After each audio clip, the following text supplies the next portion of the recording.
How do you define it clinically? What is food poisoning? Right. Good morning to Accra. Good morning, Ghana. And it's good to be here this morning again. Food poisoning, it's also known as foodborne illness. And I think most of the time when people hear the word poisoning, Mm, they cringe and then they have all sorts of Hollywood ideas. Somebody putting radioactive substance like polonium in your food or mm, drink or a nerve agent. But it's actually more simpler than we think. So mm, sometimes we call it a foodborne illness. So food poisoning or foodborne illness is an illness caused by the consumption of food and drinks contaminated by microorganisms right. or food and water contaminated with poisonous biotoxins. And when we talk about a biotoxin, we are talking about chemical agents produced by these microorganisms. Mm, Of course, there is the extreme bit where somebody can spike your food with a chemical agent as well. mm, But in simple terms, when we say food poisoning, it means you've consumed food or drinks which has been contaminated by bacteria or viruses or parasites or the toxins produced by these. okay. There are over 250 foodborne illnesses. If we categorize them or using the medical diagnostic criteria, we have about 250 different types. Wow. And according to the WHO, 1 in 10 people, that's a little over 700 million people, fall ill every year from eating contaminated food. And unfortunately, 420,000 approximately die as a result. Africa and Southeast Asia have the highest incidence of food poisoning and the highest death rates, unfortunately. So, in a nutshell, this is food poisoning. Right. So let's make it personal. I mean, how can I tell that I have food poisoning? Well, this is one of the things that most of the time I'll say you don't need a doctor or a healthcare professional to diagnose you. And I think everybody who's listening to me right now must have experienced it one way or the other. Frequent watery or mucoid stools. So all of us have our bowel movements, standardized bowel movements for the day. So we know once or twice. But if all of a sudden you're moving your bowel 4 times, 5 times, it is watery or mucoid, then you should think about food poisoning. Abdominal cramps, vomiting, nausea. Sometimes you may have an elevated body temperature, a fever, loss of appetite, headaches, and if the diarrhea and vomiting persists for some time, then the individual becomes very weak. So primarily, the first two are the abdominal cramps and then the frequent watery stools. Mm. Are there some people who are more at risk of food poisoning than others? Absolutely.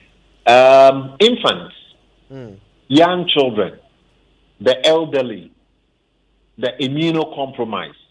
I mean, when we say immunocompromised, those whose immune system has taken a hit for one reason or the other. right. It could be from malnutrition, it could be from HIV, it could be from cancer, diabetes. We will see these individuals as immunocompromised individuals because your immune system is the one going to lead a response to the presence of these microorganisms in your body. And therefore, if you are immunocompromised, then you would suffer more. Again, those individuals who are in Hi, do we super still? clean, Yeah. super clean environments Mm, tend to suffer more because there's a type of food poisoning we call traveler's diarrhea. So tourists suffer a lot of these. So you're a tourist and you're coming from a certain part of the world, we won't mention any names, and then you move to a certain part of the world where unfortunately the environmental hygiene and food hygiene practices are not the best, mm, then you tend to get diarrhea. right. But when we move or when you move the other way, because you have been exposed to previous ones, probably your immune system is tougher and you may not be susceptible to that. So that's the last category. Right. So infants, young children, elderly, immunocompromised individuals. So you hinted earlier at the causes, microorganisms and so forth, Mm-hmm. bacteria and viruses and so forth, Right. biotoxins. Mm-hmm. Can you run us through some of the most common, like here in Ghana, if you are going to get food poisoning, what would tend to be the most common causes? Right. So let's start with the bacteria. That's fairly common and the one that we are able to diagnose. So bacteria, these are microorganisms, the commonest category that we find here. I'm going to mention a few names. They all have some very fanciful names, and the scientists who find them try to give them all these very interesting names. But there's one that is overwhelmingly common. We all know about cholera. Well, the organism is called Vibrio. Vibrio, that's the genus name. So Vibrio is the name of the bacteria that causes it. We also know about E. coli. I think Kojo, that's also fairly common. Yeah. Most would have heard about Salmonella because it causes typhoid. And then the others like Shigella and then Clostridium. But could you let me talk about one particular organism? Because the cholera, I think a lot of us know about it. Yeah. So I'll leave it. If we have time, I'll go into it. But I want to talk about one that is very common, but we don't pay a lot of attention to it. Clostridium, a particular species of this bacteria, causes food poisoning from canned foods. Canned foods. And Kojo, you agree with me? Our supermarkets and malls are awash with canned foods. So vegetables, green beans, peppers, mushrooms, or meat are typically contaminated by this particular bacteria we call Clostridium, a particular species. I don't want to disturb listeners with the scientific names. So we'll say Clostridium. Right. If these are canned or vacuum packed without adequate sterilization, this particular bacteria can produce what we call spores. So, Kojo, you don't find the bacteria itself, but you find spores. Spores are like eggs, if you like, but they are very protected. They have a very hard covering, and the bacteria can survive in the spores and then germinate later on. So this microorganism produces a toxin, which is responsible for some of the features that we see in the disease. You get a very terrible diarrhea, abdominal pain, and then you get what we call a progressive muscle weakness and paralysis. You may have difficulty in swallowing and even difficulty in breathing. So this is an example of a bacteria that produces a toxin, a biotoxin, and it is found in canned foods. So most of the time we say when you take canned food, look at the can properly. If it is bulging, if it appears to be bulged, then it means it is most likely generating some biotoxin in a gaseous form, and that is causing it to bulge. So canned foods should not have any deformity on the can. That's how simple we can make it. But if you use canned foods, then you should think about this particular organism, Clostridium, that causes something we call botulism. So this is what I wanted to talk about. Thankfully, this toxin is very heat sensitive, and cooking food will destroy it. Right. Another bacteria I want to talk about that also has spores is another one we call Bacillus. This particular bacteria favors cereals, grains, commonly rice. So I'm sure we are all guilty of this example I am going to give. Reheating boiled rice. So we cook the rice, we leave it in the rice cooker, take the portion that we want, and then we keep it at warm. Or we will turn the rice cooker on again the following morning, and then we take a portion of it. We're thinking that, it's still good.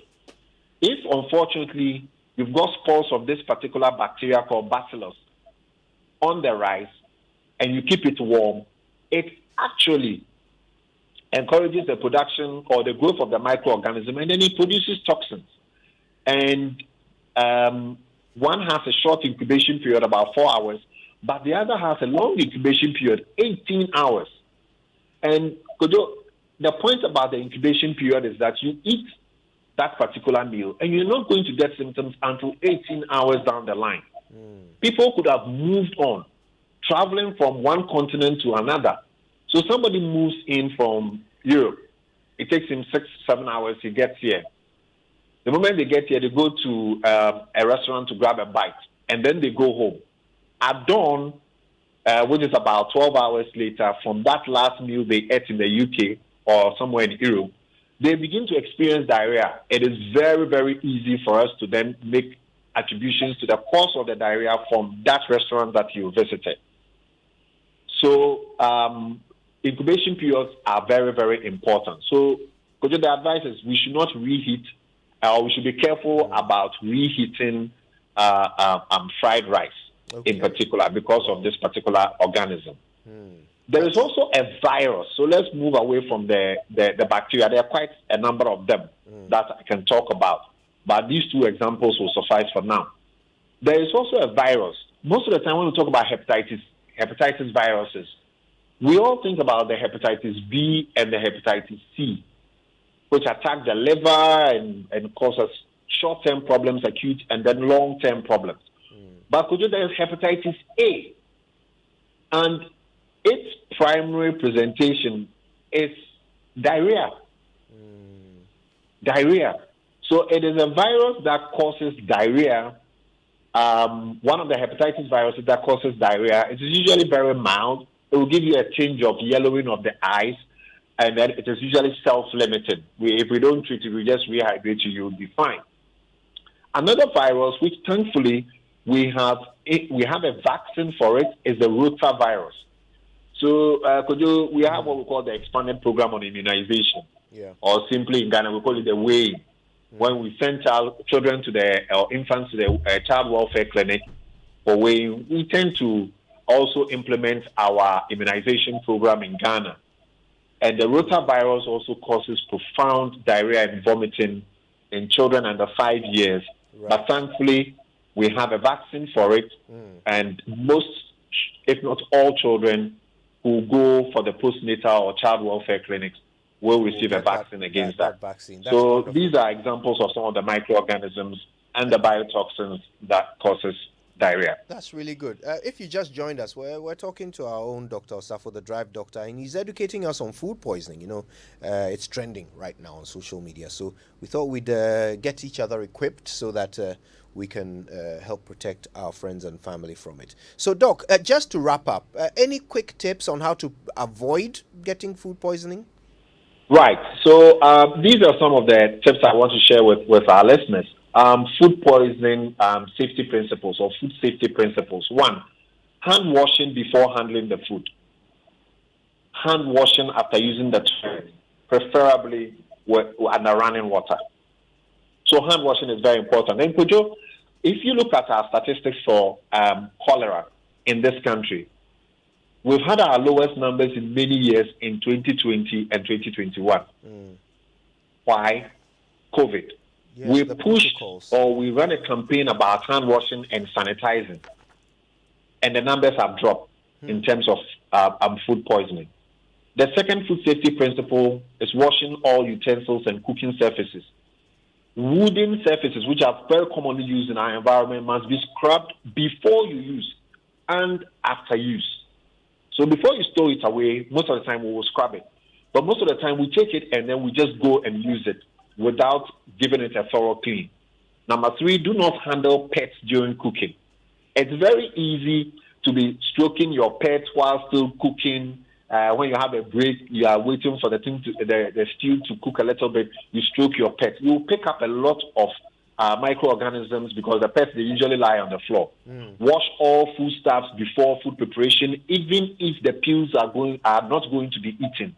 For example, yam and plantain in particular, wash them before you even peel. Separation of food to prevent cross-contamination is also very, very important. Use different chopping boards for different things. Don't use the same chopping board you use for the meat for chopping vegetables. So have a separate chopping board, preferably a plastic one for vegetables and then also for meat. Cook food to proper temperatures. That's one of the advantages we have. Here, we like to cook our food, make it well done. In other areas, sometimes the food is a bit raw. I mean, sometimes you ask for steak in some places, they will ask you whether you want it well done or they will ask you your preference. And sometimes you cut through it and it's not properly cooked. So let's cook food to proper temperatures. In institutions like restaurants, then they should have food thermometers as well. And they'll be taught how to do it. If you have to reheat food, make sure the temperature goes up to about 74 degrees Celsius. And that's why you should have a food thermometer in a commercial venture. Chill food to avoid danger zone temperatures. So if you're going to refrigerate food, the temperature of the fridge should be between 0 to 4 degrees. Because it's easy for us to get a fridge thermometer. That one is easy to get. Yeah. I would encourage everybody to have that. Because sometimes the fridge thermometer, the temperature it is reading, because our people are giving you very low voltages, your fridge is not powering up properly. So fridge temperatures ideally should be between 0 and 4 degrees. Freezer temperature should go down to about minus 18. Defrosting procedure should go from freezer to fridge and then to use. Do not leave food on the kitchen counter for you to defrost. So, if you're going to defrost something, take it from the freezer into the fridge, and then later on, take it out when it has thawed, and then use right away. Avoid high-risk foods. What do I mean by that? Unpasteurized foods, raw foods. A lot of people eat sushi, or some people started eating sushi. Raw vegetables, these are high-risk foods, and then bulging canned food. Lastly, always check your fridge temperatures and freezer temperatures. Now, Doc, quick questions. When you talk about defrosting procedure should go from freezer to fridge, then to use, and do not leave food on the kitchen counter. What's wrong if we just, take it and... Sorry, Winston, I lost you. I lost you a bit. Okay, so I was making reference to the defrosting procedure. The defrosting, yes. Yes. What's wrong with, just taking it from the freezer, leaving it on the counter in the kitchen, or putting it in the microwave, or, heating it? Right. It's going to take a longer time if you take it from the freezer and you leave it on the kitchen counter for it to defrost. And then that period that you have exposed it, you got microorganisms beginning to grow. Remember, we said the fridge temperature is from 0 to 4 degrees. So when you keep something at that temperature, then it is safe. But if you go from the fridge and it is frozen, and you get to maybe say 6 degrees, 8 degrees, room temperatures is at what? 24 degrees in most parts of our country. Leaving things on the counter at that temperature will encourage bacteria growth. So you want to be able to prepare the food. So you want to defrost it. Okay. So if it goes into the fridge at 4 degrees, that will not allow bacteria growth. But if you leave it on the kitchen counter at room temperature, then it is easy for bacteria to start to grow, although the thing hasn't completely defrosted. And by the time you're using it, you begin to either produce toxins, and that is what increases the risk. That is why we say freezer to the fridge to the chopping board. Now, finally, you talked about rice, fried rice, reheating it, and the challenges associated with it. And the question is, so how do we keep it? How do we preserve our leftover rice and fried rice? How do we make them wholesome again to eat? Right. So the first point is that cook the amount that you want to serve for that particular meal. Most of the time, we just pour it in without even reading the cups required for the servings. Then you take a portion and then you leave it. So the first advice is that just keep the portions that you need. Of course, sometimes some of these commercial or eateries, they're cooking large amounts and then you don't sell all of it and then you want to keep it. So that's fine. If you have to save the rest, then Winston, you need to refrigerate properly. So the fridge, keep it in a fridge. Don't keep it warm. in the rice cooker. Take it and put it in the fridge, and make sure your fridge is at the appropriate temperature. Have a fridge thermometer. It's not that expensive. It is readily available.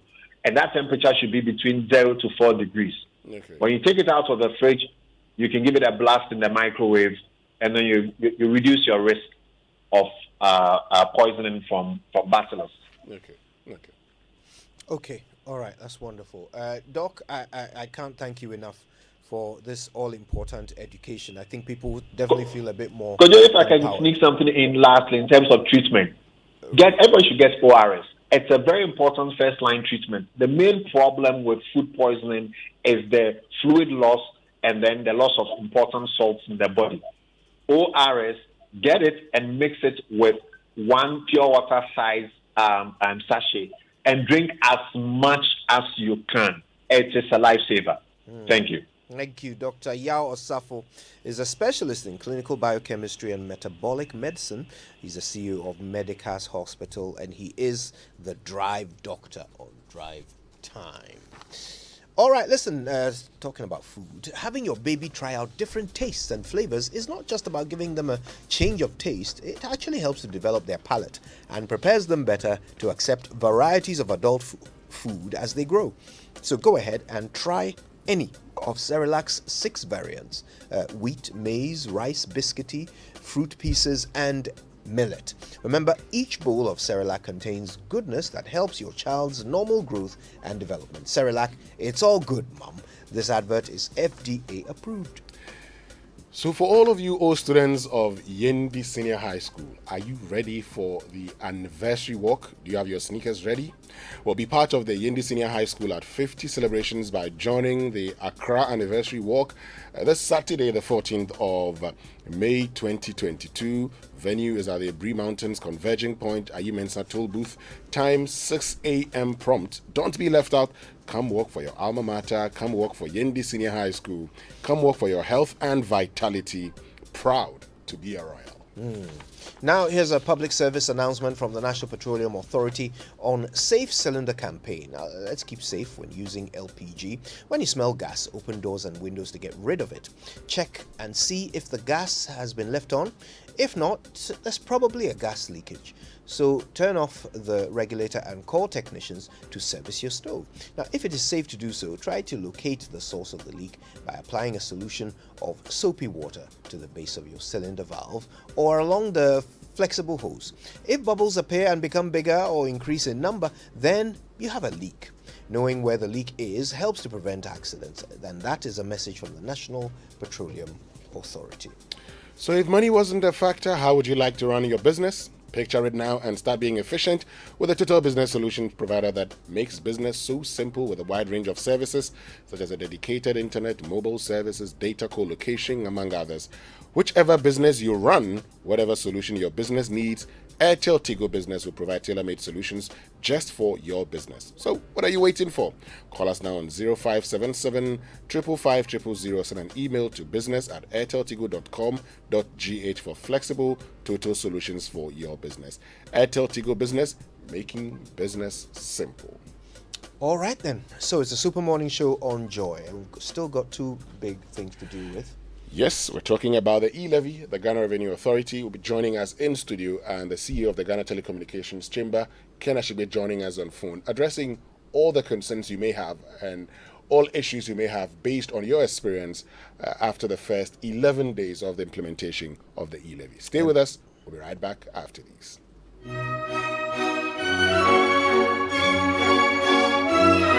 With its superior capabilities, fast performance, durable battery life, slim and